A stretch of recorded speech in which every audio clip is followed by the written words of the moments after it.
कि राजा जी का उठावा से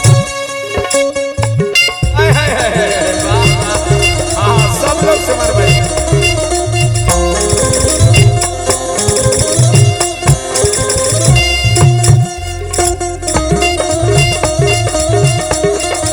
जिया जिया क्या बात है मिश्रा जी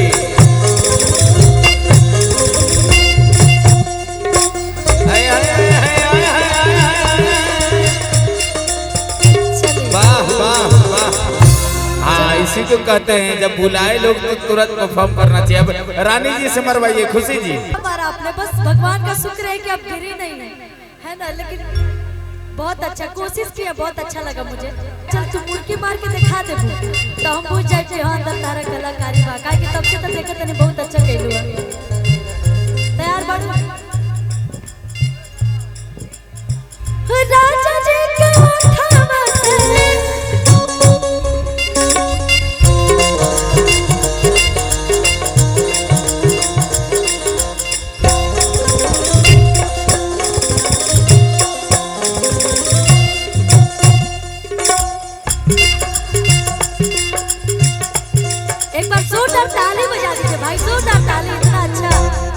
मार के देख लिए कि आज हो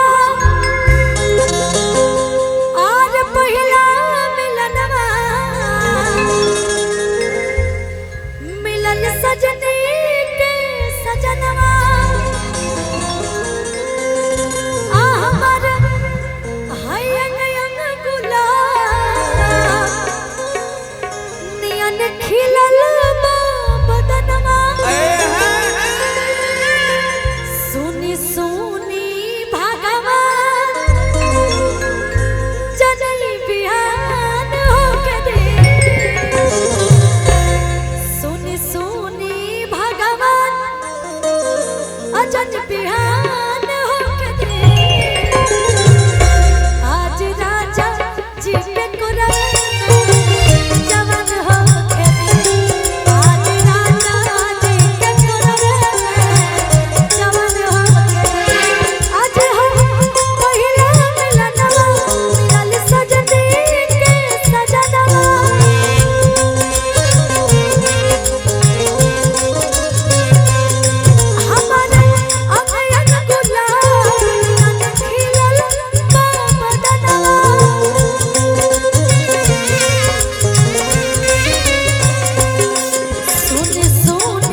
इंडस्ट्री में चाहे गायकी में कहला तो एगो बहुत ही अच्छा मुड़की होला तो हम चाह के आचल तू मुड़की मार के दिखा देबू तो हम पूछ जाए कि हां अंदर तारा कलाकारी बा का कि तब से तो देखत नहीं बहुत अच्छा कहलू है।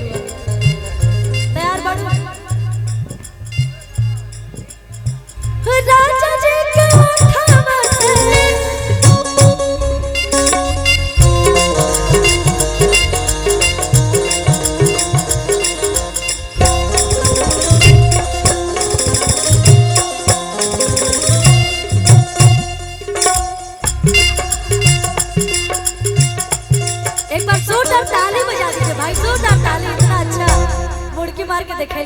सुंदर। बचाओ जी, अभी आप भी दिखाई सबसे मरवाए और लास्ट में बतावे के पड़ कि सबसे अच्छा मुड़के मरले बा, है ना। और ये हमारे रवि जी की तरफ से आंचल जी के लिए। आंचल जी पे दिल नहीं ना आ गया आपका और किसी के लिए तो नहीं निकला अभी तक।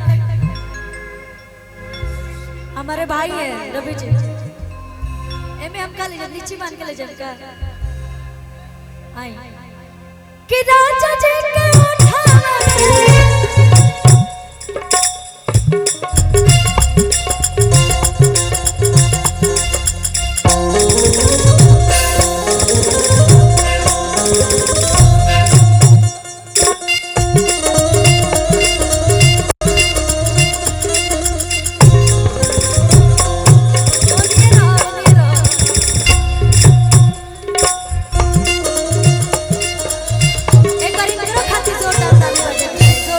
आप सब करा से कहाँ गए आप आइए। हाँ सब लोग से, खुशी जी सब लोग से। तन्नू जी से मरवाइए, तन्नू जी आ जाओ।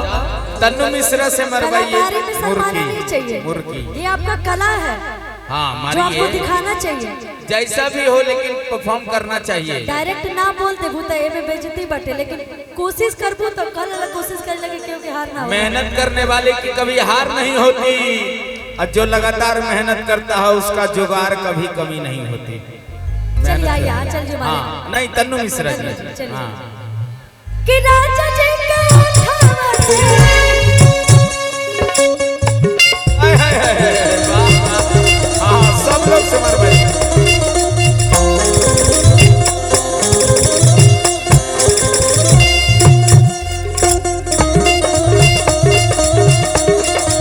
जिया जिया, क्या बात है मिश्रा जी।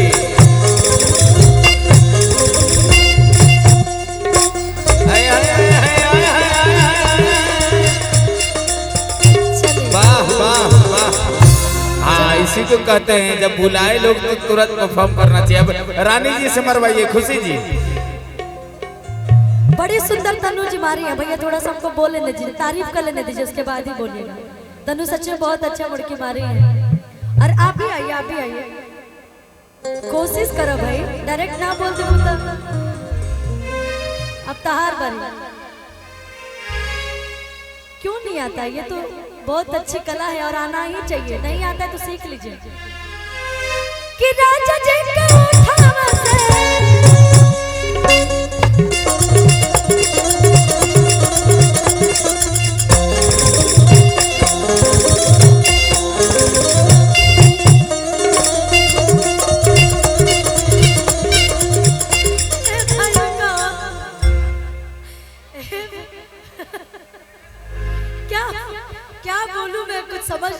किस शब्द से आपका तारीफ करूं। बहुत अच्छा मारा आपने, बस भगवान का शुक्र है कि आप गिरी नहीं है ना, लेकिन बहुत अच्छा कोशिश किया, बहुत अच्छा लगा मुझे। और एक आप बची हैं, आप इतने लोग को देख के मनोबल बढ़ता है। आप भी आइए, आप भी कोशिश करिए, हो सकता है इन लोग से अच्छा कर दीजिएगा।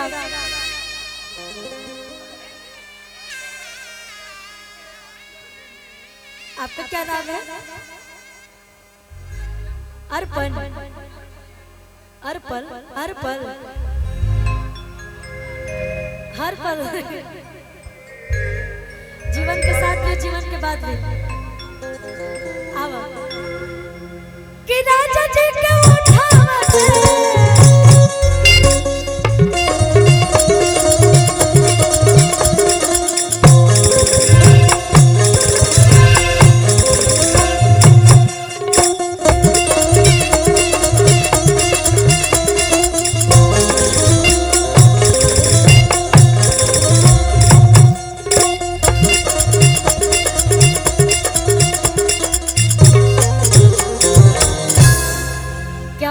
इनकरा के तो लगा था कि कान पकड़ के उठा बैठा करवा होता, उठा बैठा। लेकिन बहुत अच्छा लगा, सब लोग कोशिश किया। लेकिन सबसे अच्छा कौन मुड़की मारा आप लोग के नजर में?